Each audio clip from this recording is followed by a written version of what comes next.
We were at the bar together, and I decided to be nice by putting his drinks on my tab. He accused me of emasculating him and making him look poor. People were giving him their drink requests thinking he was paying. The guy told the bartender to put it all on my tab and then left and assumed I was rich enough to handle it. Oh my God! Ruh-roh. Support for this show comes from Lufthansa. When you want to get away in style, Lufthansa Allegris offers a range of new features and amenities across all travel classes. The Lufthansa Allegris Business Class allows you to choose from 5 different seat options, including the extra space seat or the extra long bed. In the first class suite, almost floor-to-ceiling partitions and closable doors provide maximum privacy and make your trip above clouds feel just like home. But no matter where you sit, your travel experience is tailored to your needs and you'll wish it could last a lifetime. Say yes to Lufthansa Allegris and visit Lufthansa.com.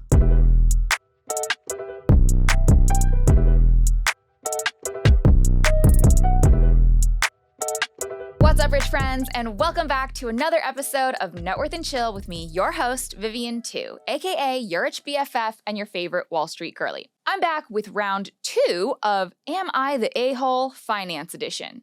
If you missed the first episode, here's the deal.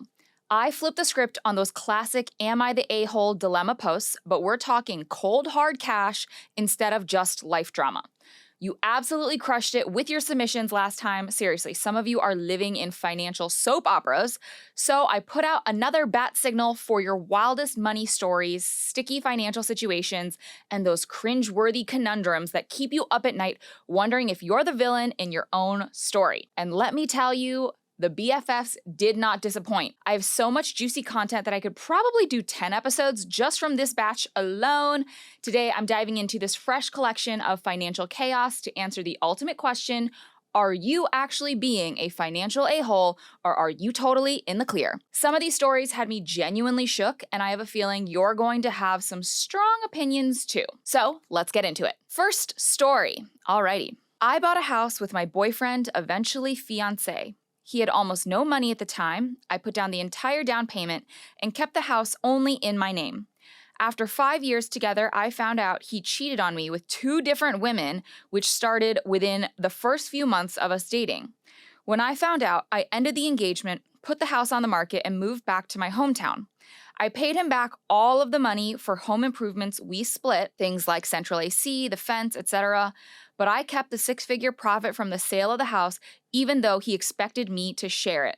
Signed, sleeping peacefully on my bed of money. Oh my God, you are not the financial a-hole. First and foremost, if you are putting the entire down payment down, you are the person wearing all of the risk. In your submission, you don't share whether or not your fiancé was paying you rent every single month, but frankly, he would have to pay rent somewhere if he didn't live with you. And so ultimately, you putting your money into that home was you taking on the risk of owning that property. Say a tornado comes through. Was he going to help you rebuild the home? If there was a major leak and there was a monster hole in your roof and it caved in, if you guys broke up, would he be responsible for that? No. So when you left, when this whole relationship fell apart, you should be able to keep the 6-figure profit from having taken an investment that carries both risk and potential reward. And certainly not to mention the fact that this person also, completely lied to you, really, really broke your trust, really did a horrible, terrible thing. Let's not even mention that, but just from the facts and figures, you are not the a-hole. This is your property. Just because he was choosing to split some home improvement costs does not mean he's entitled to any of the property. Question number 2, I went back to school, got a new job, and I was able to pay off my mom's $20,000 in credit card debt.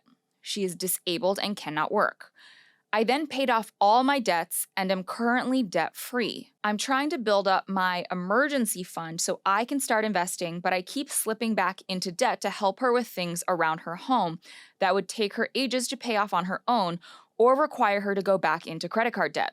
I want to build up my wealth, but I feel absolutely terrible about not helping her more and setting boundaries. Am I the a-hole for not fixing things / paying off her mortgage, etc.? Signed, a guilty daughter. I have a couple opinions here. First and foremost, if you are the person who is financially supporting your mom, you should also have the right to dictate, in part, how some of the decisions in her life get made, right? So just the same way that, like, my mom used to say this, like, as long as you live under my roof and, I'm like funding your lifestyle, you're going to be home before this curfew, you're going to make sure your grades stay this high. You had rules when you were a young child, teenager, whatever, living in your parents' home.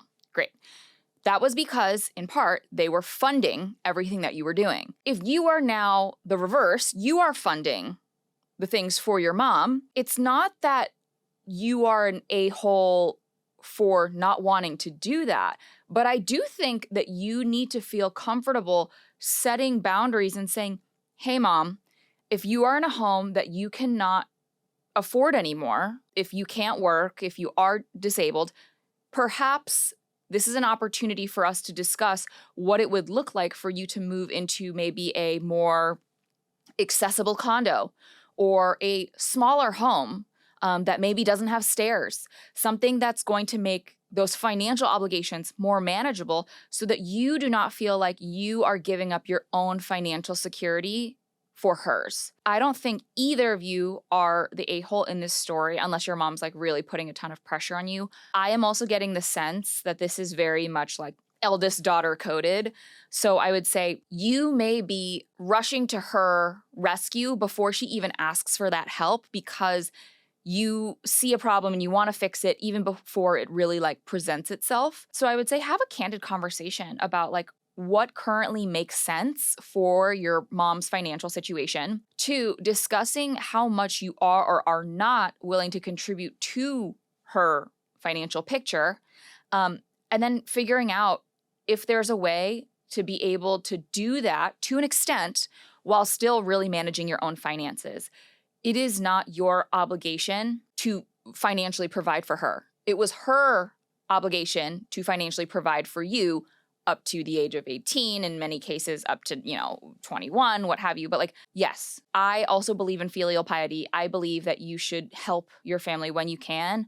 But it sounds like your mom is in a situation where she will not be able to go back to work ever.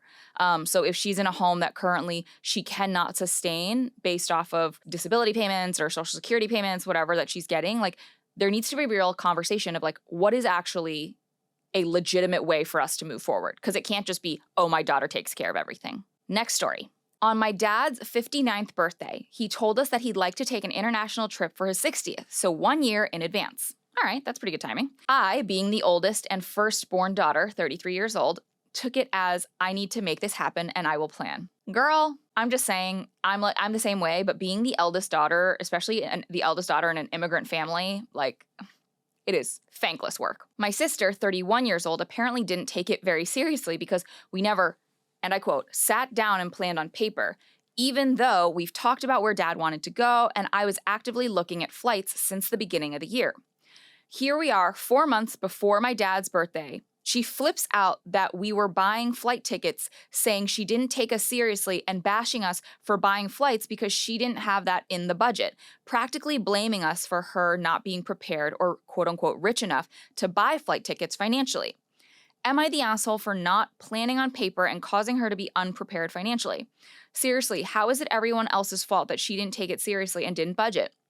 She even told me and my parents, I'm not rich like y'all, and when no one responded to her, she ultimately bought the flight tickets.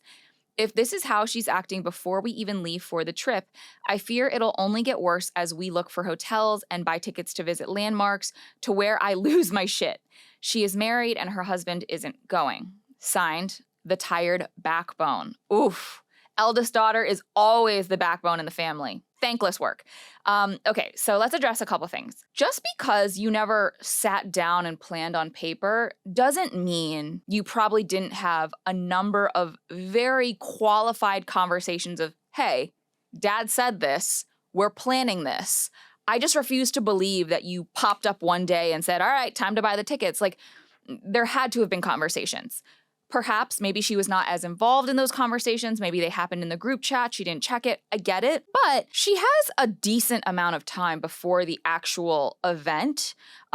It's 4 months before your dad's birthday. She said she didn't take you seriously and that she isn't rich enough to afford the tickets. But the fact that you guys ignored her and then she ended up buying them anyway goes to show to me that like maybe she's just frustrated and doesn't want to spend her money on your dad's birthday. And I think that's a little frustrating, especially if that's a decision you've made together as a family. I don't think you're an a-hole for not planning on paper. And it's certainly not your responsibility to ensure that she's financially prepared.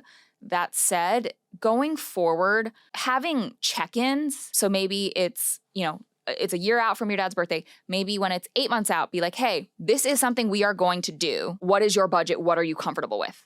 I think that's the only faux pas that wasn't addressed ahead of time was no one in this planning process asked your sister, hey, what is your budget? Ultimately, now that it seems like she did buy the flight, you guys are all going to go. The conversation to have with her is, what is in your budget for actually spending once we get there? This could mean, hey, like you're going to maybe have to split a bedroom with me when we get hotels. Maybe it's there is going to be a day that mom and dad and I are going to go on an excursion. And if you don't want to go or if you can't afford to go, that's totally fine. Just know that like your decision to buy those flight tickets tells me that you are coming.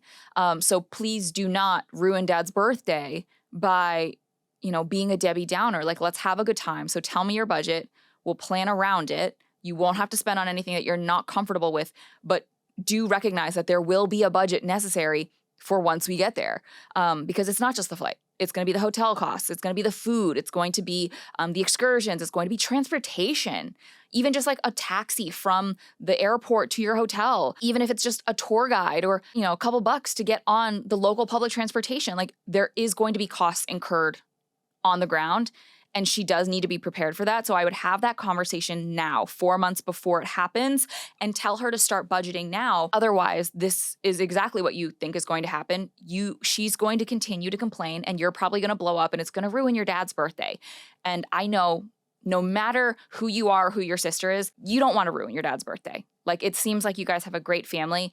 This is just a misunderstanding. I don't think you're the a-hole. I think there should have been maybe a little bit more pre-conversation around how much this was all going to cost. But I also think there is a bit of lack of responsibility on her end to have budgeted for this in the beginning, knowing full well that this was something that you were planning on doing together as a family. Next story. I got my ex-boyfriend to lower his credit card debt from $7,000 to $0 in 6 months by nagging him to use cash and debit.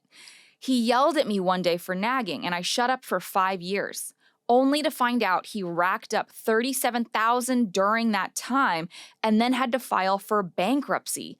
Am I the financial a-hole for nagging? No! Let me take a step back. That was my initial gut reaction because I think I am also someone who believes in the results. If you nagging him for 6 months got him to go from $7,000 in credit card debt to $0, it clearly worked.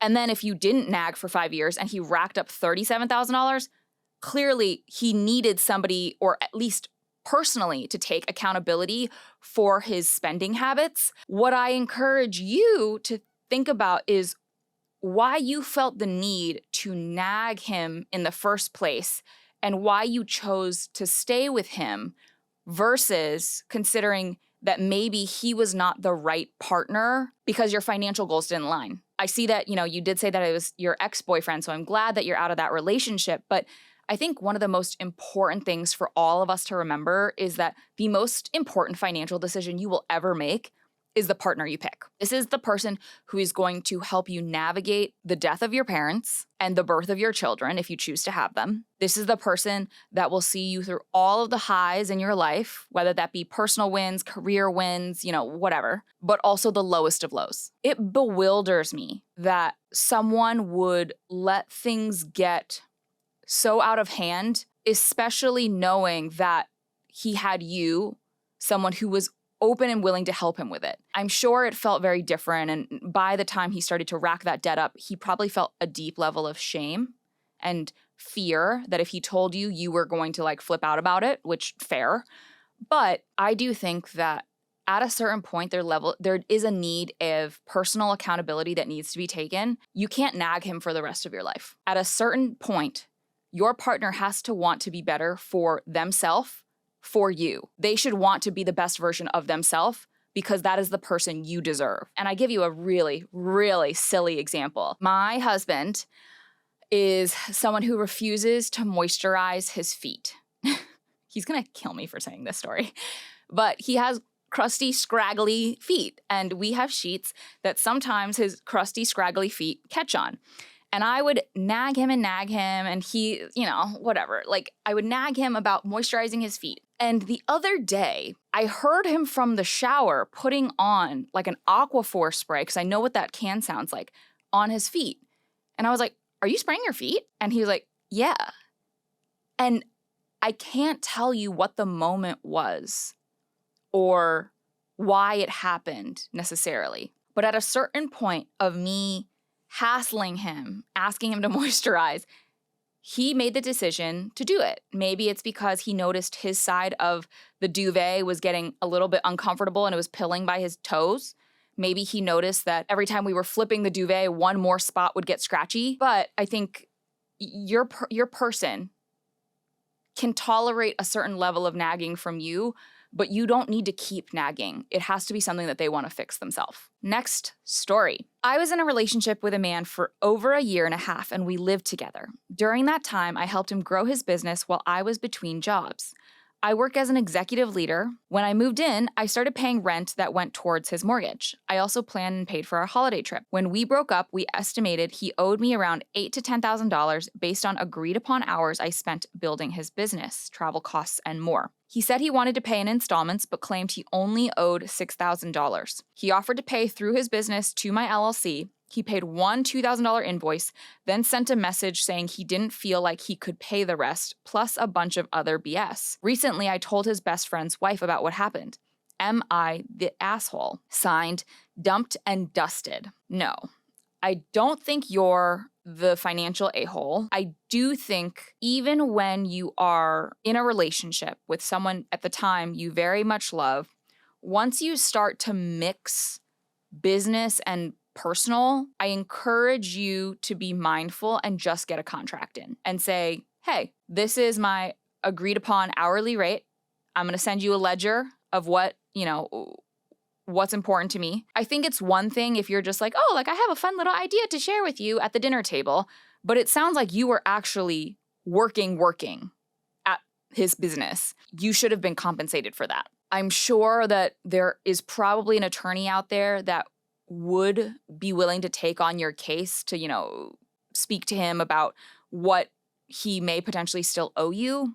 But I don't think the legal fees would even make that lawsuit worth it. I think this is just a lesson for the future. Going into business with anybody, you want to get paperwork in place. It's very much a lesson that I have personally also had to learn the hard way. Sometimes you can't mix business and pleasure. And the fact about, you telling his best friend's wife, like people gossip, people talk, perhaps a little bit of peer pressure might actually shame him into paying you. I really do believe that because I think one of the things that men oftentimes least like to feel is emasculated and broke. Certainly not nice for him, but at the end of the day, like I feel like you were kind of the one who was left high and dry. So I don't think you're the a-hole. I just encourage you to protect yourself a little bit more going forward. Next story. My sis was in a lot of debt and chose to use money from her 401k to pay off credit cards instead of getting a loan. I tried to explain that there were better solutions, but couldn't really find proper ways to say it. How can I speak about finances with family without sounding like a know-it-all? Signed, Trying His Best Brother. I love that. You sound like an incredible brother. I don't know if you've ever heard this saying, there's nobody more zealous than the converted. I feel like for folks who have started their own financial journey or found financial stability for themselves, it's really hard to encapsulate how good it feels to go to sleep at night knowing that like your life is in order. And I certainly felt a difference from my early 20s to my late 20s. My early 20s, I was spending irresponsibly, did not budget, was barely investing. And by my late 20s, like I could sleep at night knowing that if I got fired the next day, I was going to be able to support myself for the next calendar year. I had money working hard for me. Like, I just felt I had found the like magic fountain of youth. And I was really excited to share it with people. But oftentimes, to that point, it can make us sound like a know-it-all. What I would encourage you is to do it with grace and love and lightness. You really do sound like an incredible brother. When she was talking to you about choosing to take money out of her 401k to pay off this credit card debt, it's not necessarily you being like, actually, that's a terrible idea. You should do this instead. I would actually pose it as a question and say, like really, really proud of you for trying to get your credit card debt completely managed. Have you actually considered, and that's where you would mention things like a balance transfer card or a personal loan or credit counseling and all of these other options that likely are better solutions to paying down that credit card debt than taking money out of your 401k. That conversation comes off as so much less aggressive as a question, like probing, versus a demand or like a directive.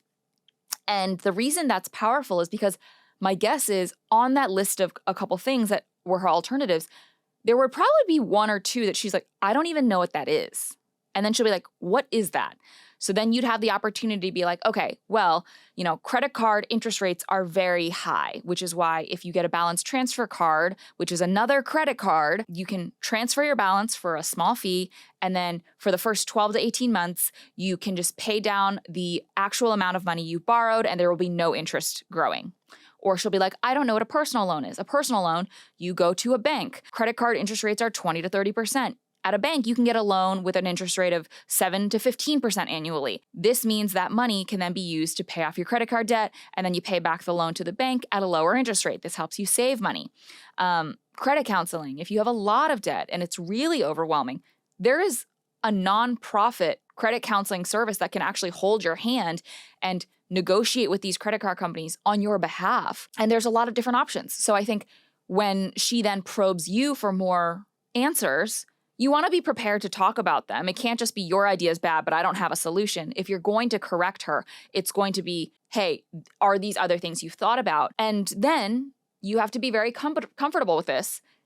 If you ask those questions and give her these alternatives, if she still chooses to go with her original decision, you have to be able to live with that. That is the thing that I think people have a hard time with, is when they know personally that the decision is wrong, they start a fight.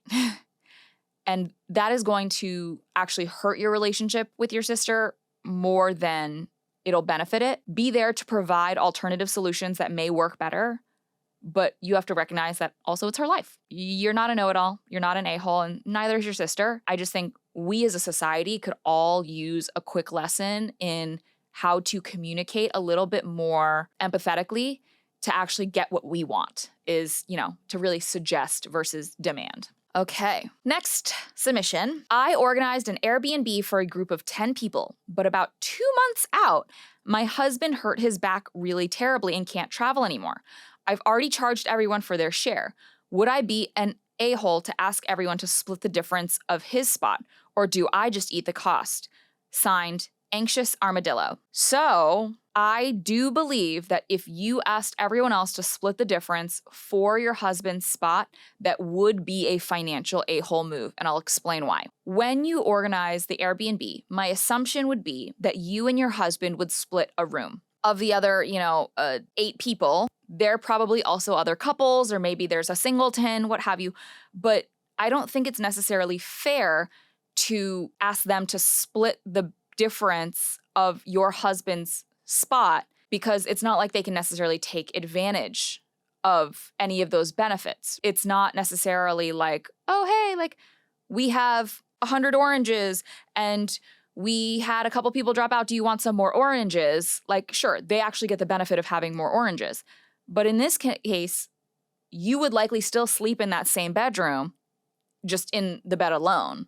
And they don't get to actually enjoy the benefit of that. They also likely probably budgeted this trip based on the numbers you gave them at the beginning, and many would not feel comfortable adding to that cost if they've already budgeted for a certain amount. What I would actually recommend is, if your husband hurt his back really terribly and he can't travel anymore, if you have someone maybe in your family or his family that is able to care for him, would this be a trip that you would be able to take maybe with a girlfriend who would be interested and has the budget for this? Is this something where you could take maybe one of your kids or, just a friend? That would allow you not necessarily to have to eat the cost, but it does bring one more person into the equation. Ultimately, these types of things do happen. I don't think it's necessarily fair for people to have to eat the cost. Support for this show comes from Lufthansa. A flight is more than just a flight. It's a journey and a promise of a destination. But how you travel matters just as much as where you travel. And with Lufthansa Allegris, you can find a high-quality travel experience to relish every step of the way. The Lufthansa Allegris first-class suites provide almost floor-to-ceiling partitions and closable doors, creating maximum privacy for travelers. They also come equipped with a spacious dining table, individually adjustable and temperature-controlled seats with a Do Not Disturb feature. Plus, the wide seat in your suite can easily be converted into a bed that is over 6 feet long, ensuring a restful night's sleep on board. And if you fly Lufthansa Allegris business class, you'll have 5 different seat options to choose from, such as extra long bed, the privacy seat, or the extra space seat. Enjoy your travel experience tailored to your needs. No matter where you sit, you'll want to stay on your Lufthansa flight for as long as possible. Say yes to Lufthansa Allegris and visit Lufthansa.com. Hi friends, taking a quick pause from our show to take a question from my besties in Phone a Friend presented by Lufthansa, where I'm answering your burning questions. So Michael asks, when should you splurge and when should you save when it comes to travel? Knowing when to splurge and when to save while traveling can make all the difference between an unforgettable experience and a budget nightmare that spirals into credit card debt. Here's how I like to think about it when I'm traveling. First and foremost, experiences over things. I love spending money on unique activities. I'm splurging on these experiences that you can't get anywhere else, like a pasta making class in Italy or a sushi tour in Tokyo. On to a big part of traveling, your hotel. Location matters. If you're going for a more resort style trip, like a beach vacation in Hawaii, it might be worth it to pay a little bit more for a luxurious room, as you'll be spending a decent chunk of your time at your home base at the actual resort. That said, if you're taking a more city-oriented trip, you may want to focus on location over just comfort. Being at the heart of it all and close to attractions can save you time and transportation costs, and odds are good you won't spend nearly as much time as you think in the actual hotel room. So if you're taking a city vacation, I would say splurge on being close to the stuff, but it's going to be more worthwhile than having a really nice hotel on the outskirts of town. Also, having flexible dates and using flexible date search tools to find the best deals on flights and accommodations can save you a ton of money. And honestly, sometimes shifting your travel dates by just a day or two can save you a ton. Ultimately, it's about finding the right balance that aligns with your travel goals and your budget so you can have as much as you want without breaking the bank. Now, let's get back to our show. Next, am I the financial a-hole? All right, I'm currently 9 months pregnant. I went out to dinner at a sushi restaurant with a group of friends. They all ordered multiple fresh fish sushi dishes with sake and cocktails, while I had a shrimp tempura roll with soup with water.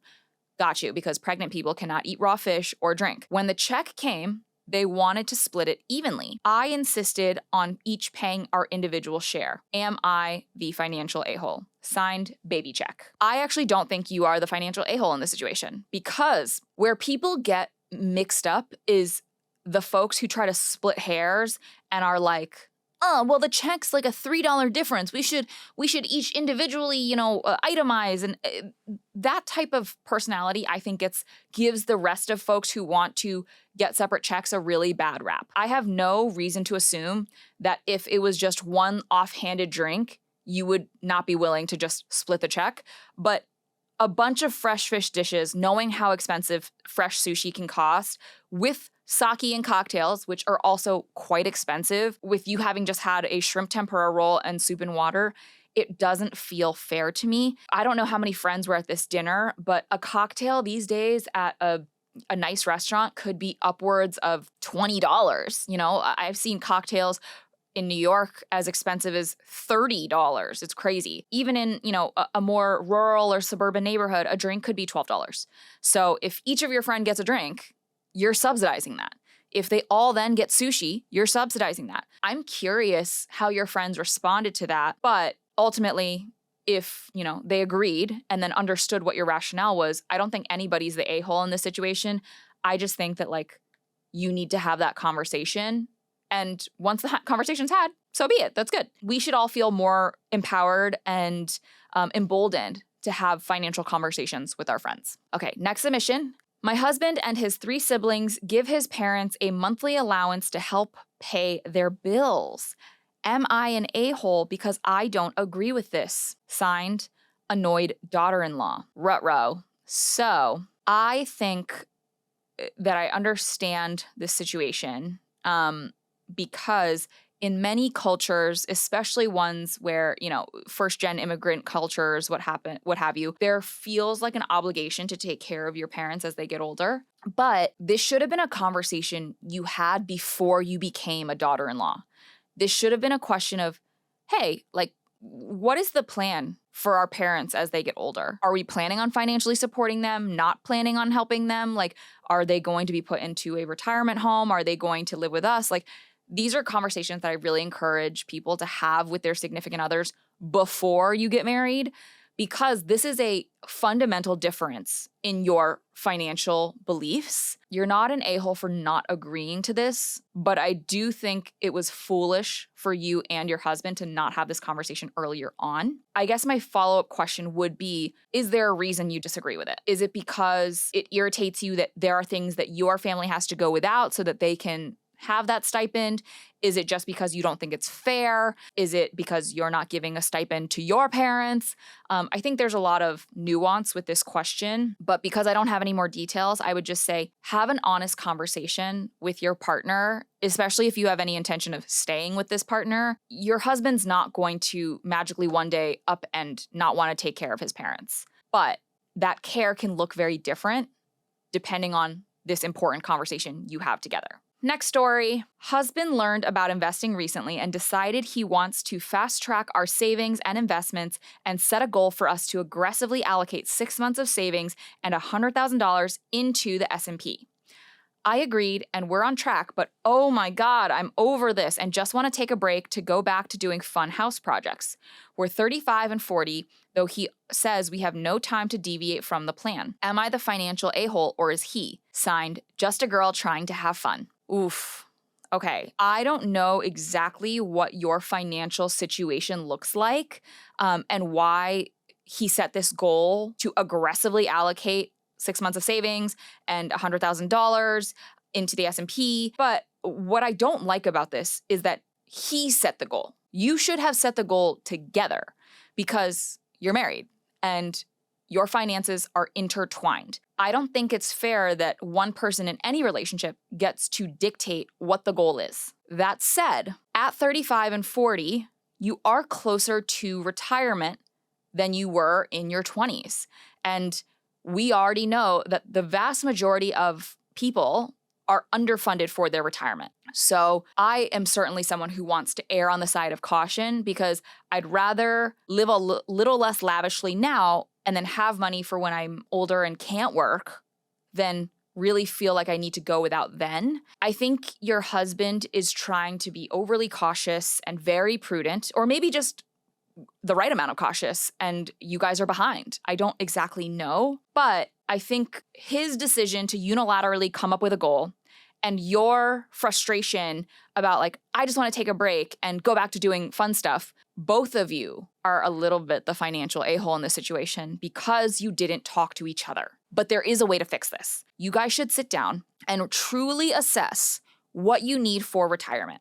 Truly assess based on what you want to still do, the fun stuff you still want to do. I would encourage you to see if there's a way for you to still do some of those fun things and hit your goal, maybe not on as steep of a timeline. This isn't to say that one of you is right or wrong. I certainly can't know that without knowing your entire financial picture, but one person setting goals, one person deviating from them, not being on the same page financially is a recipe for disaster. So the sooner you guys can get aligned on what the goal is, when the goal should be achieved, and what fun things you can still do along the way, the better off you'll be. Next story. I was living in a hostel and flirting with a guy, male 35, and I was a female 20 at the time. He was a typical playboy, always hitting on women at bars and buying them drinks.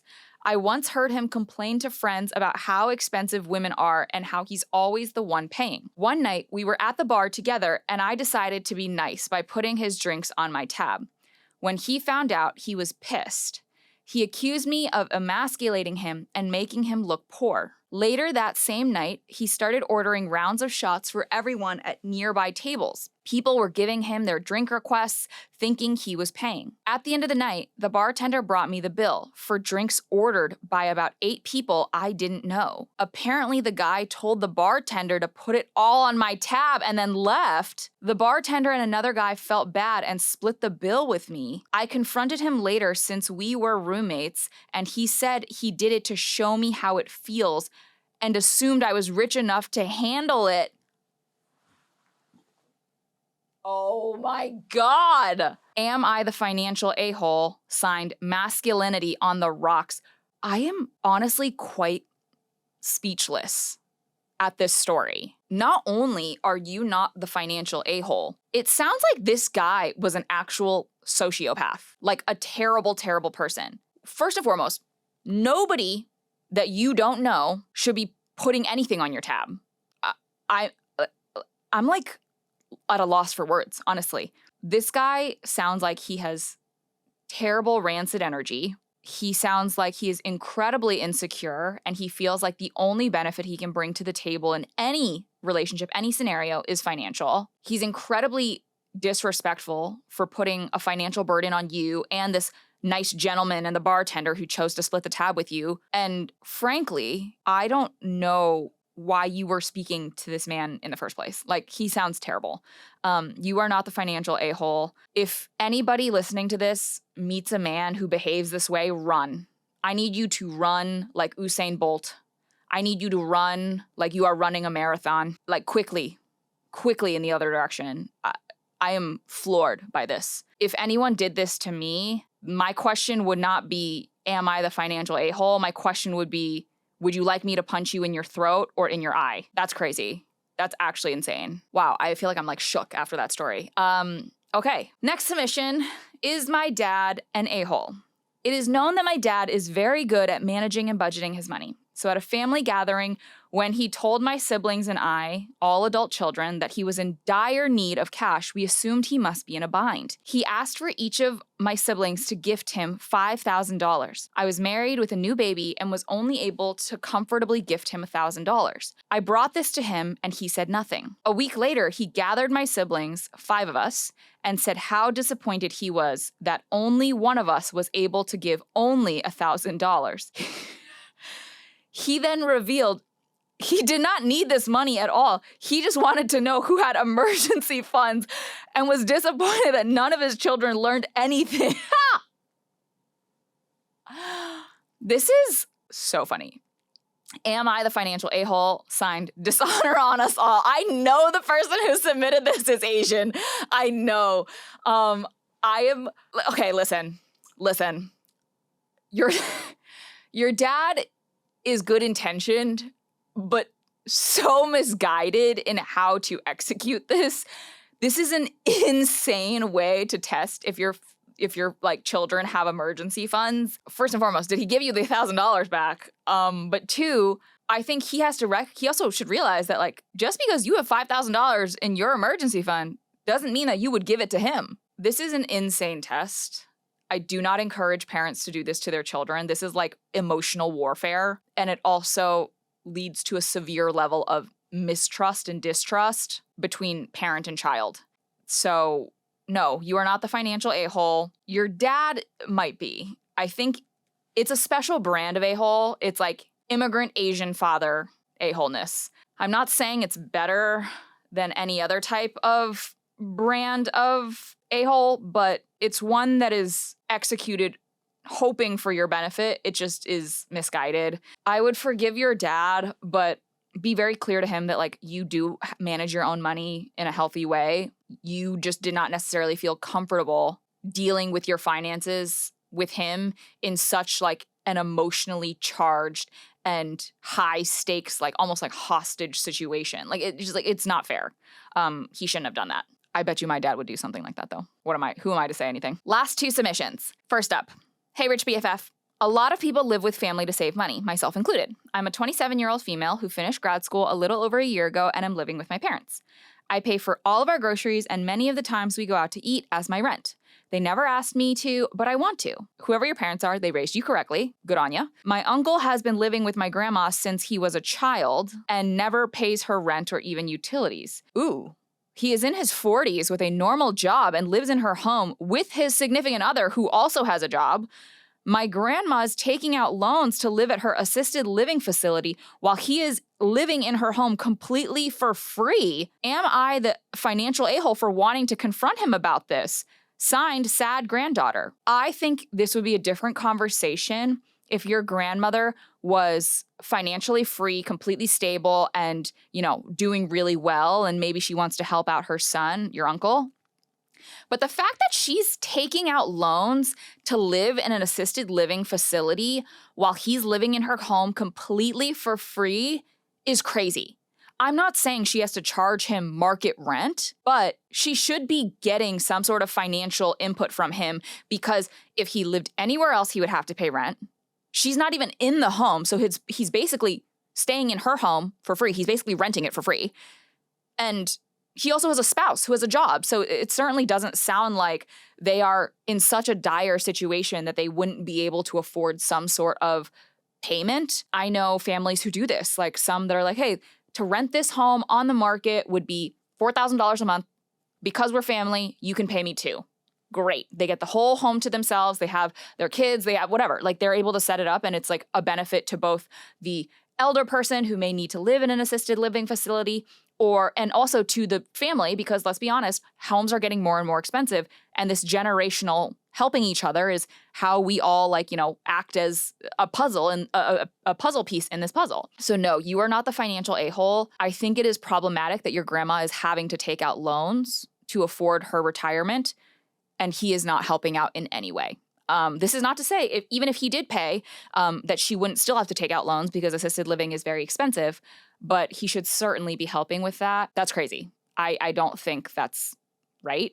And even hearing from you saying, I don't pay rent, but I pay for groceries, I pay for things to go out to eat. Like, is your uncle doing care things? Like, is he taking grandma to her doctor's appointments? Is he the one making sure that she gets to and from church on Sundays safely? Is he visiting her all the time, even more so than maybe one of your parents? I think there's value in that, but it does sound like he's just kind of, getting away with this scot-free and living his own happy life, pretending that his mom is not going into debt to retire. That's crazy.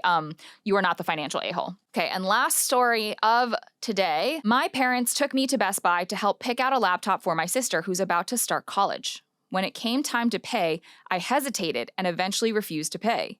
My reasoning is that when I started college, I worked hard, saved, and bought my own laptop without having to ask anyone for help. I don't think it's fair for me to pay for hers when she could have done the same. My mom got upset and said the whole point of asking me to come was so I could pay for it. I understand they might be going through financial struggles, but I still feel like it's not my responsibility. In the end, I didn't pay for the laptop. Am I the financial a-hole? Signed, Frugal Sibling. No, you are not the financial a-hole. It is not your responsibility to take care of your siblings. I cannot emphasize that enough. Do I think you should help your siblings? Yes, I'm not a weirdo, but it is not your job to financially support your siblings if your parents cannot do so. It is annoying to me that your parents did not sit you down in the first place before being like, come with us to Best Buy. Like, they should have sat you down and been like, hey, mom and dad are going through a tough time. Like, we would really appreciate some help. If you could help get your sister a laptop, we will pay you back if that's something that they wanted to pay for.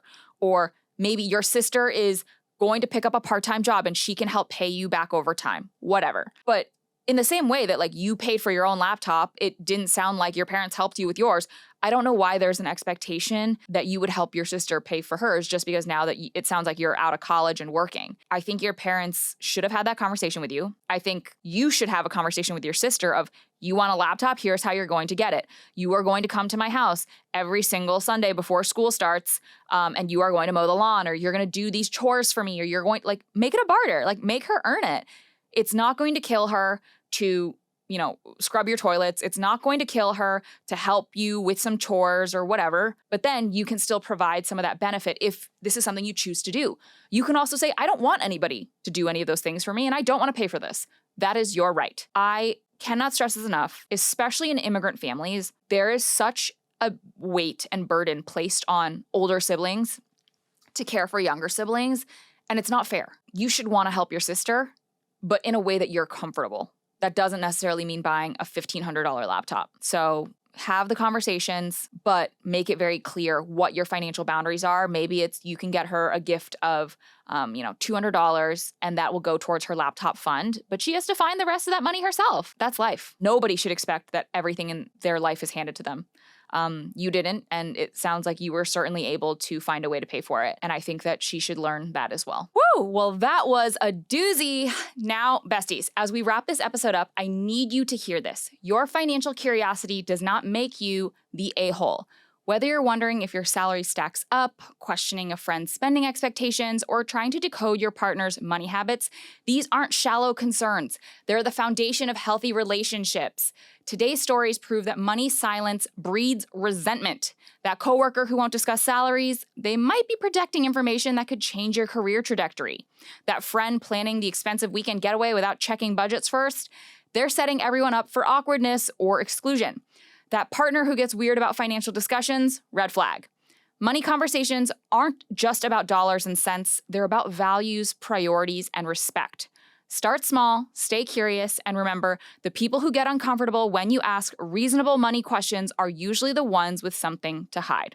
See you next week, besties. Thanks to Lufthansa for supporting this podcast. Some think of flying as just a mode of transportation, but Lufthansa understands that how you arrive is just as important as where you arrive. No matter if you fly first class or business class, Lufthansa Allegris elevates your journey.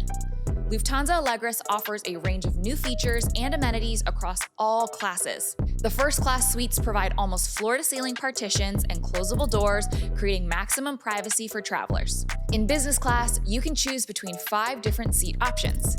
Tailor your travel experience to your own needs and elevate your air travel. Say yes to Lufthansa Allegris and visit Lufthansa.com. Thanks for tuning into this week's episode of Networth and Chill, part of the Vox Media Podcast Network. If you liked the episode, make sure to leave a rating and review and subscribe so you never miss an episode. Got a burning financial question that you want covered in a future episode? Write to us via podcast@yourrichbff.com. Follow Networth and Chill Pod on Instagram to stay up to date on all podcast-related news, and you can follow me at yourrichbff for even more financial know-how. See you next week. Bye!